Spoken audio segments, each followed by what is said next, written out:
Москва жергесинде күтүлбөгөн учурда жаңбыр жаап сел каптады. Жана Восточный аттуу метрода жайгашкан Москва Сити коркунучтуу абалда турганда бүгүнкү сел себепчи.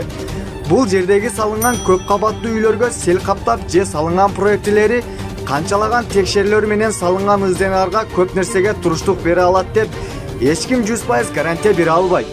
Ошондой эле бул жерден Тажик улутундагы инсандын үстүнөн түшүп кеткен жогорку этаждар эле.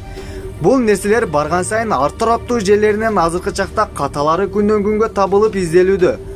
Бүгүнкү күндөгү каттуу жаан-чачындан соң ар бир салынган нерселерге кайра өзгөртүүнү пландаштырылууда.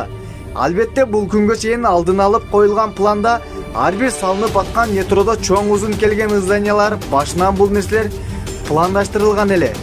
Кудай бул нерсени каалаптыр, бүтүндөй пландар четке кагылды. Жана бүтүндөй метро ичине сел каптап, трасса жолдорунан бери жаңбыр жаап Москва жергесиндеги көптөгөн централдуу жерлерге суу ташкындап толуп кетти. Жана шамал болуп кээ бир нерселерге зыян берди.